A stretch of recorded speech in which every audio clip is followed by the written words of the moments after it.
கட்சி சார்பிலும் இந்திய கம்யூனிஸ்ட் கட்சி மார்க்சிஸ்ட் லெனினிஸ்ட் கட்சி சார்பிலும் தொழிற்சங்கமான ஏஐசிசி அது சங்கம் சார்பிலும் புதிய ஜனநாயக தோழர்கள் சார்பிலும் பாலாறு பாதுகாப்பு கட்சி சார்பிலும் எங்களுடைய பழங்குடி போராட்ட முன்னணியுடைய தொடர்ந்து வேலூர் மாவட்டத்தில் இருளூரின மக்களை புறக்கணிக்கும் நோக்கத்தோடு செயல்பட்டு வரும் மாவட்ட நிர்வாகமும் தமிழக அரசும் தொடர்ந்து நாங்கள் தொடர்ந்து மனு கொடுத்துன்னு வரோம். இன்றைக்கி நேற்று இல்லை, 5 ஆண்டு காலமாக நாங்கள் மனு கொடுக்கப்பட்டு வருகின்றோம். ஆனால் இருளரின மக்களை ஒரு திருவண்ணாமலை போலவோ ஒரு விழுப்புரம் போலவோ ஒரு கள்ளக்குறிச்சி போலவோ இந்த மாவட்டம் இருளரின மக்கள் மீது தலைமையிலே கொட்டக்கூடிய நிர்வாகம் தான் இங்கு செயல்பட்டு கொண்டிருக்கின்றது. அதை கண்டிக்கும் வகையில் தான் இன்று இந்த மிகப்பெரிய ஒரு ஆர்ப்பாட்டம் திட்டமிட்டு ஆர்ப்பாட்டம் நடத்தி கொண்டிருக்கின்றோம்.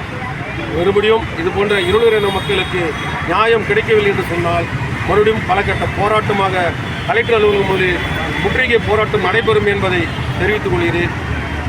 எந்தெந்த பகுதி எவ்வளோ பேருக்கு இந்த பகுதியில் பார்த்துட்டோம்னா முன்புனா கனியம்பாடி, குத்திக்காடு, திருமலைக்கோடி, கொல்லைமேடு, கொல்லைமேடு, செதுவாலை, பொய்கை, கரசமங்கலம், கரசமங்கலத்துக்கு உட்பட்ட செங்காரவீடு, பலாசூர், காட்பாடி, அப்புறம் பார்த்தீங்கன்னா எட்டிக்குப்பம், செங்காரவீடு இது போன்ற பகுதியில் தொடர்ந்து பேரனம்பட்டில் கூட நமக்கு பேரனம்பட்டுக்குள்ளே பார்த்தீங்கன்னா பிச்சுப்புள்ளின்னு ஒரு கிராமம். இந்த கிராமத்திலாம் வசிக்கக்கூடிய மக்கள் இன்று வரையில் இருக்க இடம் இல்லாமல் அவர்கள் அங்கெங்கே குளத்தை புறம்போக்கிலும் ஏரிக்கரை புறம்போக்கிலும் சும்மா ஒரு குடிசை போட்டு வாழ்ந்துன்னு வராங்க. நாங்கள் இந்த செதுவாலை பகுதியில் அந்த குடிசையை போட்டோடு நாங்கள் கொடுத்தோம்.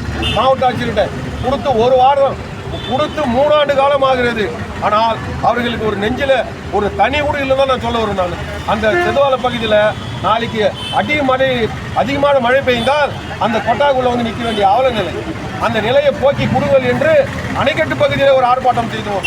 ஆனாலும் அந்த அணைக்கட்டு நிர்வாக வட்ட ஆட்சியர் அவர்கள் சில திமுகவினருடைய பிரமுகருடைய கைக்கூலியாக இருந்து கொண்டு இருளரின மக்களை புறக்கணித்து வரும் நோக்கத்தோடு தான் செயல்பட்டு கொண்டிருக்கிற இந்த மாவட்ட நிர்வாகம்.